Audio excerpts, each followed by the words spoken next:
मणिपूर राज्यातलं थोंबुल जिल्ह्यामधलं पोलीस ठाणे भारतात 1 नंबरला आहे मणिपूरमधलं, 2 नंबरला सालेम शहर तमिळनाडू आणि 3 नंबरला चँगलिंग हे जो जिल्हा आहे तर हे चँगलिंग जिल्ह्यामधलं अरुणाचल प्रदेशमधलं आहे चँगलिंग, तर इथलं पोलीस ठाणे हे 3 नंबरला आहे।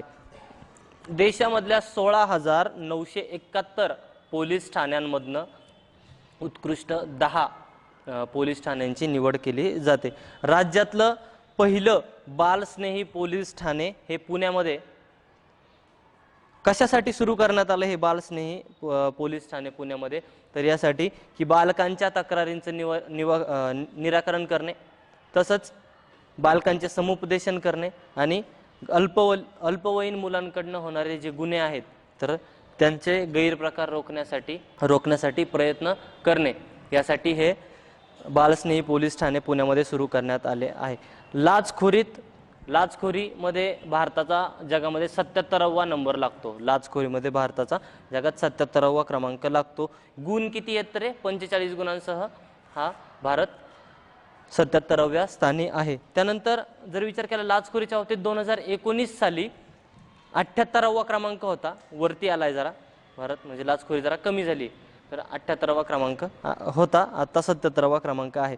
बेरोजगारीचा जर विचार केला तर बेरोजगारी यूपी पेक्षा महाराष्ट्रामध्ये जास्त बेरोजगारी, उत्तर प्रदेशपेक्षा बेरोजगारीचं प्रमाण महाराष्ट्रामध्ये सगळ्यात जास्त आहे। सगळ्यात जास्त बेरोजगारी कुठल्या जिल्ह्यात आहे, कुठल्या राज्यात आहे तर ते उत्तराखंड या राज्यामध्ये सगळ्यात जास्त बेरोजगारीचं प्रमाण आहे। 22.3% बेरोजगारीचं प्रमाण उत्तराखंडमध्ये आहे। महाराष्ट्राचा विचार केला तर महाराष्ट्र 4.5% बेरोजगार आहे महाराष्ट्रामध्ये, आणि यूपीचा विचार केला तर 4.2% यूपीमध्ये बेरोजगार आहेत। त्यानंतर सगळ्यात कमी बेरोजगार कुठल्या राज्यामध्ये असतील तर सगळ्यात कमी बेरोजगार ओडिशा राज्यामध्ये आहे, 2.1% बेरोजगार ओडिशा राज्यामध्ये आहे। त्यानंतर सप्टेंबर 2020 मध्ये बेरोजगारीचा राष्ट्रीय दर जर विचार केला तर 6.67% हा राष्ट्रीय बेरोजगारीचा दर आहे आपला। त्यानंतर केरळ हे सार्वजनिक शिक्षणातील पहिले डिजिटल राज्य ठरले भारतातलं, म्हणजे ऑक्टोबर 2020ला त्यांनी सार्वजनिक शिक्षण पूर्णतः डिजिटल करणारं देशातलं पहिलं राज्य आहे। त्यानंतर कालचीच न्यूज आहे, आज पेपरला आला असेल की 94वे मराठी साहित्य संमेलन जे आहे तर ते नाशिक येथे होणार आहे, तर हे 26 ते 28 मार्च 2021 रोजी नाशिक इथे होणार। तिथं अध्यक्ष डॉक्टर जयंत नारळीकर होणार आहेत। कोण आहे जयंत नारळीकर तर ते सायंटिस्ट, खगोलशास्त्रज्ञ आहेत ते। आर्थिक घडामोडींचा जर विचार केला तर जागतिक गुंतवणूक अहवाल 2020 मध्ये 2020 जर बघितलं तर तो 19चा, म्हणजे 19च्या आकडेवारीचा 20 मध्ये जाहीर झालेला, तर FDI आकर्षित केलेल्या सर्वाधिक FDI म्हणजे जागतिक गुंतवणूक जी आहे तर ती फॉरेन डायरेक्ट इन्व्हेस्टमेंट गुंतवणूक आकर्षित केलेल्या अर्थव्यवस्था सगळ्यात जास्त कुठल्या आहेत तर अमेरिका आहे 246 अब्ज डॉलर, चीन आहे 141 अब्ज डॉलर आणि 9 नंबरला भारत आहे 51 अब्ज डॉलर। 2008चा जर विचार केला तर 2008 मध्ये हीच भारताची जागतिक म्हणजे FDI जी आहे तर ती 42 अब्ज डॉलर होती आणि 21.42% वाढून ती आता 51% आलेली आहे। 10 सरकारी बँकांचं राष्ट्रीयकरण करण्यात आलं एप्रिल 2020 मध्ये, म्हणून राष्ट्रीयकृत बँकांची देशातील संख्या किती 11 आहे। राष्ट्रीयकृत बँकांची संख्या 11 आहे। औद्योगिक कामगारांसाठी नवीन आधारभूत वर्ष ठरवण्यात आलं। औद्योगिक कामगारांसाठी ग्राहक किंमत निर्देशांक जो आहे तर त्याची मालिका जी आहे सिरीज 22 ऑक्टोबर 2020ला जाहीर करण्यात आली आणि त्यानुसार 2016 हे त्याचं नवीन आधारभूत वर्ष ठरवण्यात आलेलं आहे। जुनं जे आधारभूत वर्ष होतं तर ते जुनं आधारभूत वर्ष 2001 हे होतं। त्यानंतर RBIचे डेप्युटी गव्हर्नर पदी निवड झाली राजेश्वर राव यांची 7 ऑक्टोबर 2020ला। गव्हर्नर कोण आहेत आता शक्तिकांत दास आणि डेप्युटी गव्हर्नर किती आहेत 4 आहेत। एक MK Jain, MD Patra, BP कानूनगो आणि आता राजेश्वर राव राजेश्वर राव हे आत्ताचे डेप्युटी गव्हर्नर आहेत. त्यानंतर इंजेती श्रीनिवास आंतरराष्ट्रीय वित्तीय सेवा प्राधिकरणाचे अध्यक्ष आहेत. आता नियुक्ती झाली त्यांची 6 जुलै 2020ला 3 वर्षांसाठी. त्यानंतर आंतरराष्ट्रीय घडामोडींचा जर विचार केला तर अमेरिकेचे राष्ट्राध्यक्ष व उपराष्ट्राध्यक्षांच्या निवडणुका झाल्या तर त्या बघूयात जरा. 3 नोव्हेंबर 2020ला या निवडणुका झाल्या राष्ट्राध्यक्ष आणि उपराष्ट्राध्यक्ष या पदासाठी. 46व्या राष्ट्राध्यक्ष पदासाठी आणि 49व्या उपराष्ट्राध्यक्षपदी. राष्ट्राध्यक्ष निवडून आले ते जो बायडन यांना 306 इलेक्टरल वोट्स मिळालेले आहेत आणि आपले जे डोनाल्ड तात्या आहेत तर त्यांना 232 इलेक्टरल वोट्स मिळालेले आहेत. जो बायडन यांच्याविषयी जर विचार केला तर 46वे राष्ट्राध्यक्ष वयाच्या 77व्या वर्षी झाले, पण त्यांनी शपथ जी घेतली ती 20 जानेवारी 2020ला वयाच्या 78व्या वर्षी घेतली. एवढी गोष्ट लक्षात ठेवायची की राष्ट्राध्यक्ष वयाच्या 77व्या वर्षी झाले आणि शपथ वयाच्या 78व्या वर्षी घेतली त्यांनी. अमेरिकेचे सर्वात वयस्कर हे राष्ट्राध्यक्ष आहेत. 4 वर्षाचा त्यांना कार्यकाळ लाभणार आहेत. राष्ट्राध्यक्ष जे असतात अमेरिकेमध्ये तर ते 4 वर्षांसाठी असतात. जानेवारी 2009 ते 2017 पर्यंत ते अमेरिकेचे 47वे उपराष्ट्राध्यक्ष होते. अमेरिकेचे 47वे उपराष्ट्राध्यक्ष पद त्यांनी भूषविलेलं आहे. त्यांच्याबद्दल जर विचार करायचा ठरला तर ते आपण म्हणतो एकटा जीव सदाशिव तसं आहे. एक बायको आणि मुलगी त्यांची जी आहे तर ते काही वर्षांपूर्वी क्रिसमस ट्री आणायला बाजारात जात असताना त्यांचा अपघात झाला आणि ते कार तिथं अपघातामध्ये एक्सपायर झाले. त्यानंतर त्यांचा एक मोठा मुलगा होता, त्याला मेंदूचा कॅन्सर होता, तो मुलगा सुद्धा एक्सपायर झाला. त्यानंतर दुसरा मुलगा रॉयल नेव्हीमध्ये होता तर अमेरिकेच्या नौदलामध्ये, तर तिथून त्याला कोकीनची नशा करत होता म्हणून त्याला काढून टाकण्यात आलं. आणि जो बायडन आहेत तर स्वतःला त्यांना तोंडाचा लकवा झाला होता.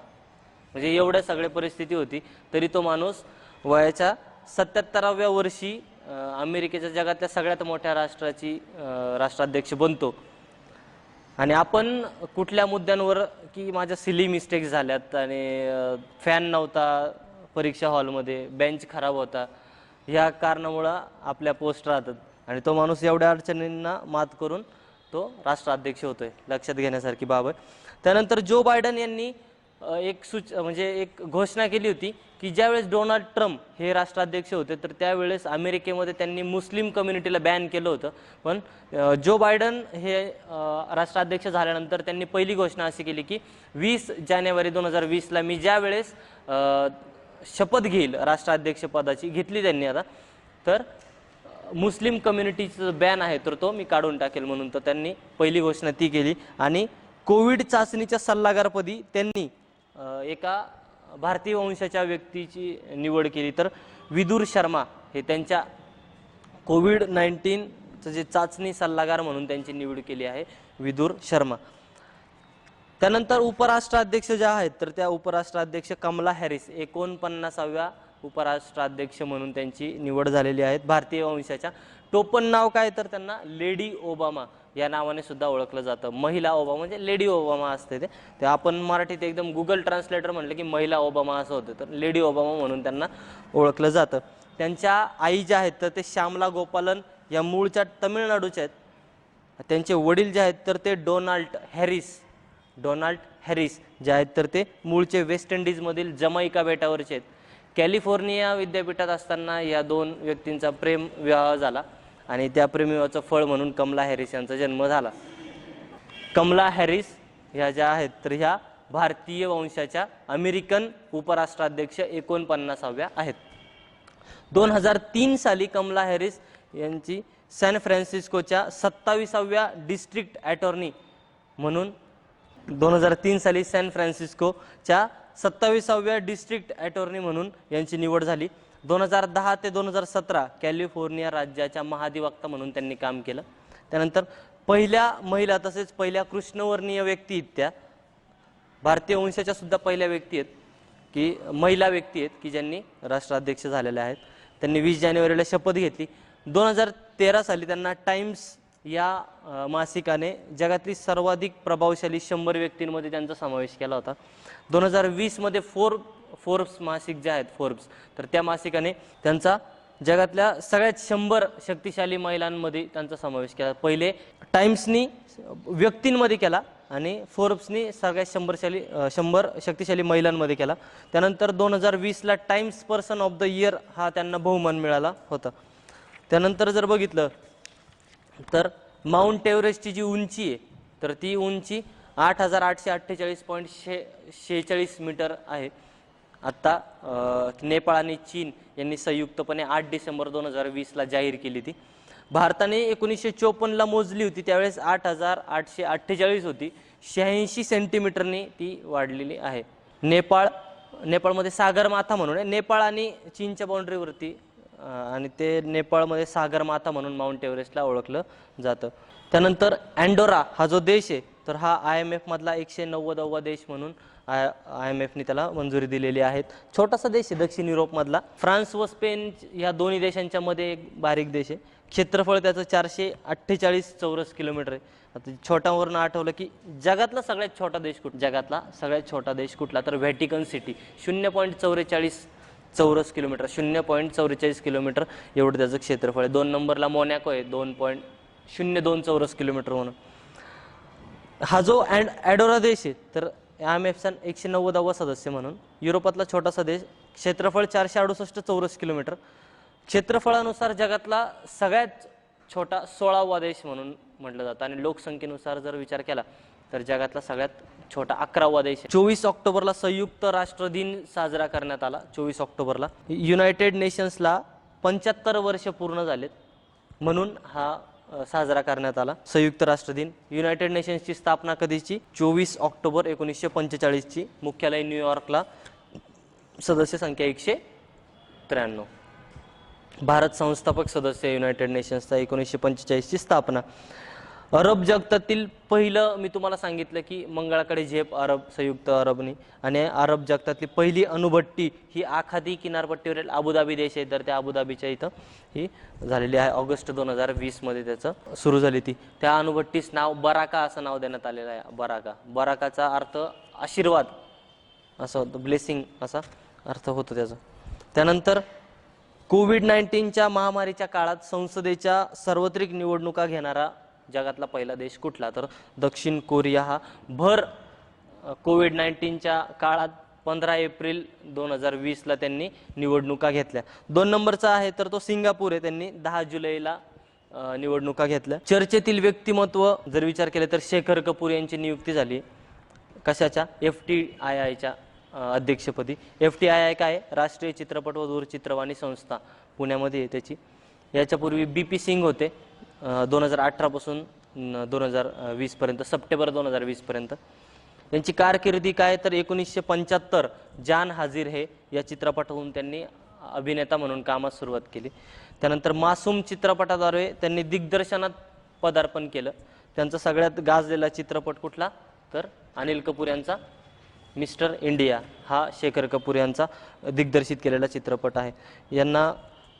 यांनी 2016ला अम्मा कुणाला म्हणतात, तर जयललितांना अम्मा म्हणतात दक्षिण भारतामध्ये. तर या अम्मांच्या चरित्रात्मक चित्रपट तयार केला. तर त्या चित्रपटाला माता अमृतानंदमयी देवी असं या चित्रपटाचं नाव दिलं त्यांनी. या चित्रपटाला द सायन्स ऑफ कॉम्पॅशन असं सुद्धा म्हणलं जातं.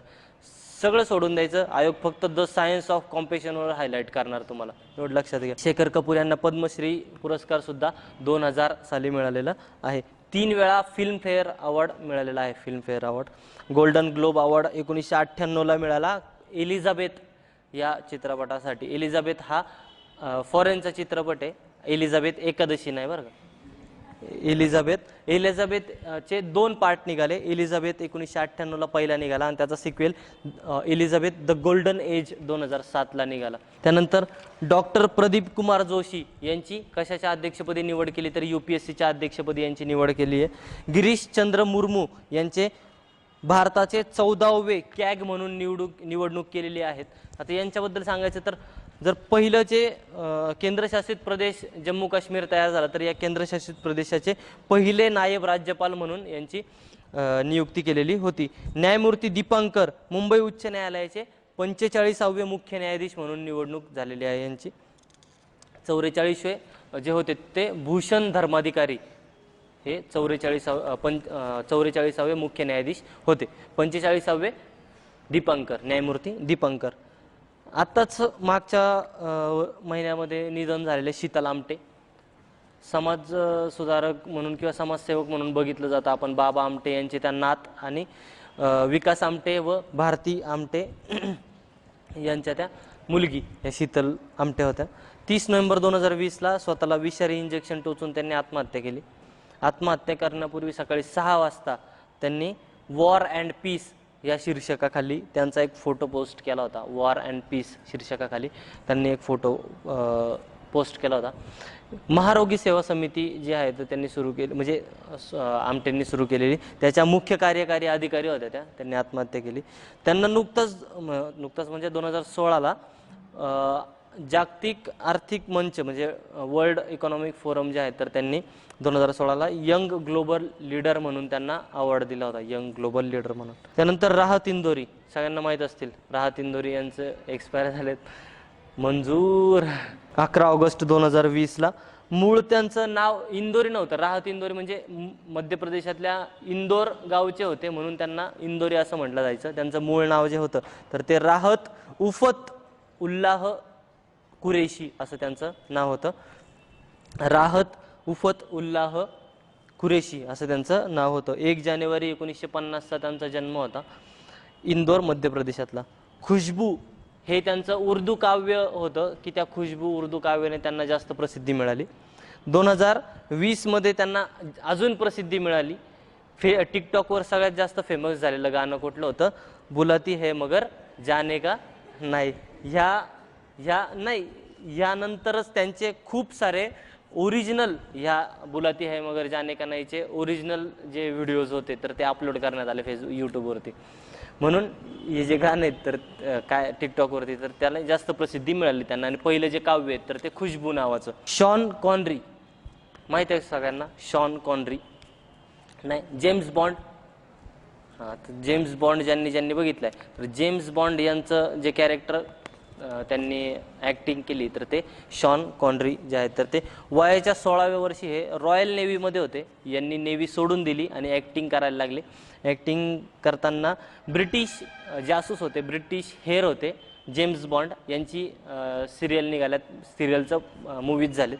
हे 7 बॉन्ड चित्रपटांमध्ये 7 पार्ट आहेत ना जेम्स बॉन्डचे, तर त्या 7 जेम्स बॉन्डच्या चित्रपटांमध्ये यांनी काम केलेलं आहे. या कामगिरीबद्दल त्यांना ब्रिटिशच्या राणीकडून सर हा किताब मिळाला आहे, या सर शॉन कॉनरी यांना. त्यानंतर महत्त्वाचं काय तर स्कॉटिश अभिनेते तर यांना सर्वोत्तम जिवंत स्कॉटिश व्यक्ती म्हणून सुद्धा यांचा गौरव केलेला आहे, सर्वोत्तम जिवंत स्कॉटिश व्यक्ती. आणि द टचेबल या चित्रपटासाठी त्यांना उत्कृष्ट सहाय्यक अभिनेता म्हणून ऑस्कर चित्रपट मिळालेला आहे 1987 साली. धरमपाल गुलाटी माहीत आहेत सगळ्यांना, धरमपाल गुलाटी माहीत असतील, पण तुम्ही त्यांना वेगळ्याच नावाने ओळखले जातात. MDHचे आजोबा, हां, त्यांना धरमपाल गुलाटी त्यांचं नाव. मसाला किंग किंवा MDH कंपनीचे मालक म्हणून ते होते. 3 डिसेंबर 2020ला त्यांचं निधन झालं. MDHचे दादाजी म्हणून ते भारतामध्ये प्रसिद्ध होते. त्यांचा जन्म 27 मार्च 1923चा सियालकोटमध्ये, आता पाकिस्तानमध्ये सियालकोट, तिथं जन्म त्यांचा. फाळणीनंतर सप्टेंबर 1947ला फाळणीनंतर ते 1,500 रुपये घेऊन भारतात आले होते. 1,500 रुपयात त्यांनी दिल्लीला काही दिवस टांगा विकत घेतला आणि टांगा चालवला 1,500 रुपयात. आणि नंतर तो 1 महिन्यातच त्यांना काही रमला, म्हणजे मन नाही रमलं त्यांचं, तर त्यांनी टांगा विकून टाकला. आणि त्यांचा जो सियालकोटमध्ये पारंपरिक व्यवसाय होता मसाल्याचा तर तो दिल्लीमध्ये सुरू केला. करोलबागमध्ये, करोलबाग फेमस आहे UPSC, राजेंद्रनगर, करोलबाग हे जे एरिया आहेत तर ते UPSC करण्यासाठी फेमस आहेत. तर तिथंच त्यांचा पारंपरिक मसाल्यांचा व्यवसाय होता. आणि 1,500 रुपयापासून सुरू केलेला व्यवसाय हा आता 1,500 कोटीपर्यंत पोहोचवला आहे त्यांनी. यांच्या कामाची दखल घेऊन भारत सरकारने त्यांना 2019ला पद्मभूषण पुरस्काराने गौरविले. दिनेश खरा SBIच्या अध्यक्षपदी नियुक्ती झाली यांची. त्यानंतर SBIचे व्यवस्थापकीय संचालक होते, आता त्यांची SBIचे अध्यक्ष म्हणून नियुक्ती झाली. आणि फेमस खटला राज्यशास्त्राच्या बाबतीतला तर तो केशवानंद भारती खटला, केरळ राज्य सरकार आणि केशवानंद भारती या खटला 1973चा फेमस खटला आहे, माहीत असेल तुम्हाला सगळ्यांना. शंकराचार्य हे केरळमधील कासरगोड एडिनार मठाचे हे मठाधिपती आहेत.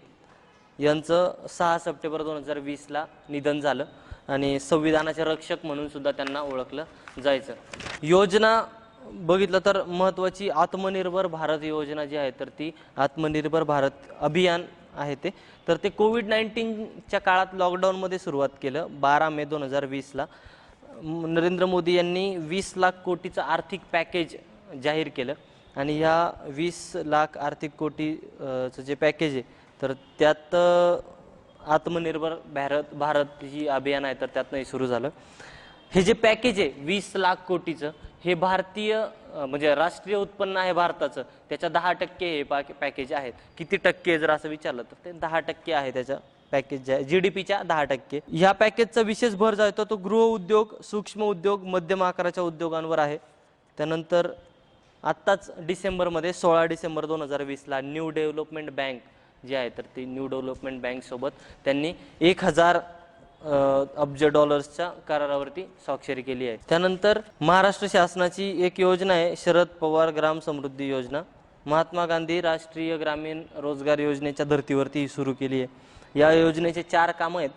गाय व म्हैस यांकरता पक्का गोठा बांधून द्यायचा आहे, शेळी पालनासाठी शेड बांधून द्यायचं आहे, कुक्कुटपालन शेड बांधणे, भूसंजीवनी नापेड कंपोस्टिंग हे जे 4 कामं आहेत तर ते ST जे महाराष्ट्र आपलं ST महामंडळ आहे तर ते ST महामंडळाने ती जी शरद पवार ग्राम समृद्धी योजना आहे तर त्यांनी 12 डिसेंबर 2020ला आत्ता नुकतीच वयाची 80 वर्ष पूर्ण केल्याच्या निमित्ताने सुरू केली. STनी नाथजल नावाचं पेयजल सुरू केलं. लाखो प्रवाशांना स्वस्त दरात दर्जेदार शुद्ध पाणी देण्याचा उद्देश आहे. 650 मिलीग्रामची जी बॉटल आहे ती 10 रुपयाला आणि 15 रुपयाला मोठी 1 लिटरची असं आहे. त्याचं सबसिडी नाही, त्याची वेंडरशिप देत आहे सगळ्या प्रत्येक जिल्ह्यामध्ये किंवा प्रत्येक बस स्थानकावर कोणाकोणाला. नाथजल नाव का तर वारकरी संप्रदायामध्ये आपल्या गुरुला नाथ नावाने ओळखलं जातं तर म्हणून ते नाथ त्यांच्या आदराप्रित्यर्थ हे नाव देण्यात आलेलं आहे. पुरस्कारांच्या बाबतीत विचार केला तर 2020 सालातला सगळ्यात चर्चेतला पुरस्कार कुठला तर जागतिक शिक्षक पुरस्कार हे कुणाला मिळाला तर रणजित सिंह डिसले यांना हा पुरस्कार मिळालेला आहे. युनेस्को आणि वारकी फाउंडेशन जे आहे तर ते लंडनमध्ये तर यांच्या संयुक्त विद्यमाने हा पुरस्कार दिला जातो. सोलापूर जिल्ह्यामध्ये परितेवाडीतील जिल्हा परिषदेतील शाळेतील शिक्षक येते रणजित सिंह डिसले तर यांना हा पुरस्कार जाहीर झाला. नॅचरल हिस्ट्री म्युझियम जे आहे ते लंडनला 3 डिसेंबर 2020ला तिथं कार्यक्रम झाला. त्या कार्यक्रमामध्ये अभिनेते स्टीवन फ्राय यांनी ही घोषणा केली यांच्या नावाची. तो व्हिडिओ बघितला असेल TV वरती तुम्ही, त्या आनंदात एकदम त्या नावाची घोषणा केली. यांचं काम काय होतं तर ग्रामीण भागातील मुलींच्या शिक्षणाला चालना देण्यासाठी यांनी काम केलं. तसंच पुस्तकाला जो QR कोड असतो तर तो देण्याचं काम यांनी केलं. यांचं बघूनच QR कोडची सिस्टीम बघूनच महाराष्ट्र शासनाने 2017 साली बालभारतीच्या सगळ्या पुस्तकांना QR कोड योजना राबवली. बालभारतीच्या सगळ्या पुस्तकांना शासनाच्या योजना बघूनच केंद्र सरकारने 2018ला NCERTच्या सगळ्या पुस्तकांना QR कोड योजना राबवली. त्यानंतर या पुरस्काराचं जे स्वरूप आहे तर 7 कोटी रुपये या पुरस्काराचं स्वरूप 7 कोटी रुपये 1 दशलक्ष अमेरिकी डॉलर या पुरस्काराचं स्वरूप. हा पुरस्कार मिळवणारे डिसले जे आहेत तर ते पहिलेच भारतीय शिक्षक आहेत. त्यानंतर 140 देशांमधून 12,000 शिक्षकांची निवड झाली होती. 12,000 शिक्षकांमधून 10 शिक्षकांची निवड झाली आणि 10 शिक्षकांमधून एका शिक्षकाची निवड झाली ते म्हणजे रणजित सिंह डिसले. 7 कोटी रुपये जी रक्कम मिळाली पुरस्काराची तर त्यांचं मन मोठं करून त्यांनी त्याच्यातली 50% रक्कम जे 10 शिक्षक निवड झाले होते तर ते उर्वरित 9 शिक्षकांना त्यांनी डिस्ट्रीब्यूट केले. 50% रक्कम म्हणजे 3.5 कोटी रुपये त्यांनी उर्वरित त्या 9 शिक्षकांना दिले. भारताच्या किंवा त्या पुरस्काराच्या इतिहासामध्ये पहिल्यांदाच असं घडलंय की कुठल्या तरी व्यक्तीने असं उर्वरित 9 शिक्षकांना ती रक्कम जी आहे तर ती अर्ध्या दिलेली आहेत. उर्वरित 50 रक्कम त्यांना आणि उरलेली 50 रक्कम जी आहे तर ती शिक्षक नवोपक्रम निधीसाठी त्यांनी दिलेली आहे. त्यानंतर डिसले यांनी स्काईप इन क्लासरूम ही एक योजना किंवा उपक्रम राबवला, स्काईप इन क्लासरूम. तर या अंतर्गत त्यांनी जे विद्यार्थी असतात तर त्यांना व्हर्च्युअल पद्धतीने त्यांना जगाची सफर करण्याची संधी दिली. त्यानंतर लेट्स क्रॉस द बॉर्डर हा त्यांनी एक प्रकल्प राबवला. त्या प्रकल्पाअंतर्गत त्यांनी Bharat, Pakistan, Palestine, Israel, Iran, Iraq आणि अमेरिका आणि उत्तर कोरिया हे जे 2-2 जोड्या सांगितल्या मी तुम्हाला, या 2-2 देशांच्या तरुणांना एकत्र जोडण्याचं काम त्यांनी लेट्स क्रॉस द बॉर्डर ह्या प्रकल्पाअंतर्गत केलेलं आहे. मायक्रोसॉफ्टचे CEO कोण? सत्या नाडेला. या सत्या नाडेला यांनी 2017 साली एक पुस्तक लिहिलं. तर या हिट रिफ्रेश नावाचं पुस्तक लिहिलं. त्या हिट रिफ्रेश नावाच्या पुस्तकामध्ये त्यांनी रणजित सिंह डिसले यांचा गौरव केलेला होता. लोकमान्य टिळक राष्ट्रीय पुरस्कार जाहीर झाला 2020ला. कुणाला? सोनम वांगचुक यांना हा पुरस्कार. लेह लडाखमध्ये शिक्षणासाठी काम करतात सोनम वांगचुक यांना. त्यानंतर ज्ञानोबा तुकाराम पुरस्कार 2020 हा जाहीर झाला. हबप बद्रीनाथ महाराज तनपुरे यांना जाहीर झाला. राजर्षी शाहू महाराज पुरस्कार कोल्हापूरमधून दिला जातो. कुणाला? डॉक्टर तात्याराव लहाने यांना हा पुरस्कार मिळालेला आहे. त्यानंतर क्रिस्टल जवळपास 18,000 ऑपरेशन्स त्यांनी फ्री ऑफ कॉस्ट केलेले तात्याराव लहाने यांनी. 18,000च्या वर जास्त. क्रिस्टल पुरस्कार जो आहे तर तो दीपिका पादुकोण यांना 2020चा मिळाला आहे. 2019चा शाहरुख खानला मिळाला होता, किंग खान तुमचा. त्यानंतर पक्षीमित्र जीवन गौरव पुरस्कार जो आहे तर तो निसर्ग अभ्यासक मारुती चितमपल्ली यांना मिळाला. मारुती चितमपल्लीचा पक्षी सप्ताह साजरा केला 7 ते 12 नोव्हेंबर दरम्यान. पक्षी सप्ताह साजरा केला. 12 नोव्हेंबरला त्यांचा वाढदिवस असतो म्हणून. त्यानंतर महाराष्ट्र पक्षीमित्र संघटनेतर्फे हा पुरस्कार देण्यात आला. 2021ला सोलापूर येथे महाराष्ट्र पक्षीमित्र संमेलन होणार. या संमेलनामध्ये त्यांना हा पुरस्कार देण्यात येणार आहे. मारुती चितमपल्ली. जर वाचण्याची आवड असेल तर त्यांचं वनोपनिषद वाचा. ते फॉरेस्ट ऑफिसर होते मारुती चितमपल्ली. जंगलामध्ये येणाऱ्या प्रत्येक अनुभवांची, बारीक बारीक गोष्टींची त्यांनी त्या पुस्तकात दखल घेतलेली. वनोपनिषद म्हणून आहे पुस्तक, वाचा. त्यानंतर क्रीडा घडामोडींचा जर विचार केला तर IPL 2020 19 सप्टेंबर ते 10 नोव्हेंबरला UAE मध्ये, संयुक्त अरब अमिरातीमध्ये हा IPL घेण्यात आलं. परदेशात IPL घेण्याची ही दुसरी वेळ आहे. याआधी IPL घेतलं तर ते साऊथ आफ्रिकेमध्ये घेतलं होतं 2009 साली. 2009 साली का घेतलं तर त्यावेळेस लोकसभेच्या निवडणुका होत्या आपल्याकडं, म्हणून त्यावेळेस साऊथ आफ्रिकेमध्ये घेतलं. आणि आत्ता आपण संयुक्त अरब अमिरातीमध्ये घेतलं होतं. कशामुळं? तर कोविड-19मुळं. सहभागी देश होते 8 आणि सामने 60 खेळले गेले. त्यानंतर विजेता मुंबई इंडियन्स. कितव्यांदा? 5व्यांदा. सलग दुसऱ्यांदा. 5व्यांदा कधी? 5 वेळा झाला तर 2013, 2015, 2017, 2019 आणि 2020 यावेळी ते IPL जिंकले. उपविजेता संघ जो आहे तर तो दिल्ली कॅपिटल्स होता, उपविजेता संघ. विशेष काय या IPLचं एवढं सगळं सांगायचं तर यूट्यूबवर थेट लाईव्ह प्रक्षेपण असणारी ही पहिली खेळाची स्पर्धा होती. यूट्यूबवरती लाईव्ह प्रक्षेपित होणारी ही पहिली खेळाची, पूर्ण जगामध्ये पहिली ही स्पर्धा होती की जी यूट्यूबवरती लाईव्ह दाखवण्यात आली होती. देशातील पहिल्या संपूर्ण स्वदेशी बनावटीच्या पिस्तुलाची निर्मिती झाली. देशातील पहिल्या संपूर्ण स्वदेशी बनावटीच्या पिस्तुलाची निर्मिती कुणी केली तर DRDOनी केली. देशातील पहिले स्वदेशी बनावटीचं 9 mm मशीन पिस्तूल हे. भारतातील लष्कराच्या महू मध्य प्रदेशमध्ये कुणाचा जन्म झाला होता महूमध्ये? डॉक्टर बाबासाहेब आंबेडकरांचा जन्म झाला होता महूमध्ये. तर तेथील इन्फेंट्री स्कूलच्या सहाय्याने 4 महिन्यामध्ये हे पिस्तूल तयार करण्यात आलेलं आहे. या पिस्तुलाला अस्मी असं नाव देण्यात आलं आहे. अस्मी याचा अर्थ काय होतो की गर्व, स्वाभिमान किंवा कठोर परिश्रम असं या अस्मी या शब्दाचा अर्थ होतो. सैन्य दलाच्या इनोव्हेशन डिस्प्ले इव्हेंट झाला 13 जानेवारी 2020ला. तिथं हे पिस्तूल प्रदर्शित करण्यात आलं. ही पिस्तूल बनवण्यासाठी 50,000 रुपये खर्च येतो. रेंज याची 100 मीटरपर्यंत, 100 मीटर. त्यानंतर वजन 2 किलो. याचं जे पिस्तूलचं वजन आहे तर ते 2 किलो आहे. आणि बॅरल म्हणजे जी बंदुकीची नळी आहे तर ती 8 इंचाची. लक्षात ठेवा. वाहतूक कोंडीच्या बाबतीत मुंबई जगात दुसऱ्या क्रमांकावरती आलेला आहे. वाहतूक कोंडीच्या बाबतीत मुंबई जगात दुसऱ्या क्रमांकावरती. टॉमटॉम ट्रॅफिक इंडेक्स 2020 हा जाहीर झाला. टॉमटॉम ट्रॅफिक इंडेक्स 2020 जाहीर झाला. रशियाची राजधानी कुठली?